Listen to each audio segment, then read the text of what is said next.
আজ থেকে শুরু হয়েছে মহিলা টি-20 বিশ্বকাপ 2024। শারজার মাটিতে অনুষ্ঠিত হচ্ছে এই টি-20 ক্রিকেট। আজকে প্রথম দিনের খেলায় মুখোমুখি হয়েছিল প্রথম ম্যাচে বাংলাদেশ এবং স্কটল্যান্ড প্রথমবারের জন্য টি-20 বিশ্বকাপে পা দিয়েছে। অন্যদিকে দ্বিতীয় ম্যাচে মুখোমুখি হয়েছিল পাকিস্তান এবং শ্রীলঙ্কা। আজ বাংলাদেশ ক্রিকেটের জন্য একটা আবেগঘন মুহূর্ত। প্রায় এক ডিকেড বাদ 2014 সালের পর 10 বছর পর আবার টি-20 বিশ্বকাপে জয় পেল জ্যোতির দল। অসাধারণ ক্রিকেট খেলেছে বাংলাদেশ মহিলা দল। প্রথমে ব্যাট করতে নেমে 20 ওভারে 119 রান তোলে বাংলাদেশ। সাথী রানী 29 রান করেন। সব থেকে ভালো ইনিংসটা যিনি খেলেছিলেন তিনি শোভানা। 38 বলে 36 রানের একটা সুন্দর ইনিংস খেলেন এবং টাইগার অধিনায়িকা নাইগার সুলতানা জ্যোতি তিনিও কিন্তু 18 রানের একটা সুন্দর ইনিংস খেলে দলকে 119 রানে পৌঁছে দেয়। স্কটল্যান্ডের হয়ে সাসিকা হোলি 3টি উইকেট পান। তবে 120 রান তারা করতে নেমে টাইগার বোলারদের সামনে কেউই কিন্তু সেরকমভাবে দাঁড়াতে পারেননি। একমাত্র সারা বার্স তিনি 49 রানে নট আউট থাকেন। কিন্তু এই 100 নিচে স্ট্রাইক রেটের এই ইনিংসই হয়তো ম্যাচ হারার অন্যতম কারণ। বাকি বাংলাদেশের বোলারদের মধ্যে ঋতুমণি, মারুফা আক্তার, নাহিদা, ফাইমা, রাবেয়া খান প্রত্যেকে ছিলেন আজকে অসাধারণ।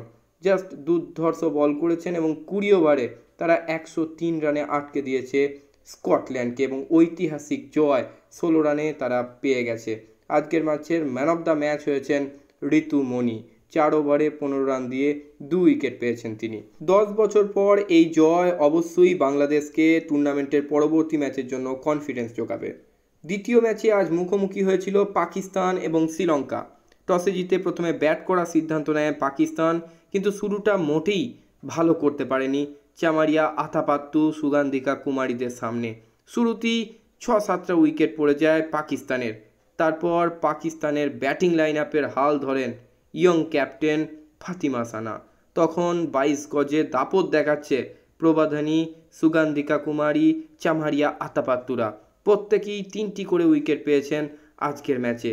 একমাত্র নাইদা দার কিছুটা প্রতিরোধ গড়ে তোলার চেষ্টা করেছিলেন এবং শেষের দিকে ক্যাপ্টেন ফাতিমা সানার অসাধারণ 20 বলে 30 রানের ইনিংস না এলে পাকিস্তানের ইনিংস 116 রানে পৌঁছতে পারত না। 20 ওভারে 117 রান টার্গেট দাঁড়ায় শ্রীলঙ্কার জন্য, কিন্তু পাকিস্তানের বোলারদের সামনে কিছু করতেই পারেনি চামারিয়া আতাপাত্তুর দল। মাত্র 85 রানই করতে পারে তারা 20 ওভারে। অসাধারণ বল করেন আরও একবার ক্যাপ্টেন ফাতিমা সানা, সাজিরা ইকবাল, ওসমা সোয়েল এবং নাসরা সান্ধু। তারা শ্রীলঙ্কাকে, এশিয়া চ্যাম্পিয়ন শ্রীলঙ্কাকে তারা 85 রানে আটকে দেয় এবং 31 রানে বিরাট জয় পায়। Man of the match captain Fatima Sana. আজকের মতো ভিডিও এই পর্যন্তই। সকলে খুব ভালো থাকুন, সুস্থ থাকুন এবং মহিলা বিশ্বকাপ সংক্রান্ত যাবতীয় খবরের জন্য আমার ইউটিউব চ্যানেলটিকে সাবস্ক্রাইব করে আমার পাশে থাকুন।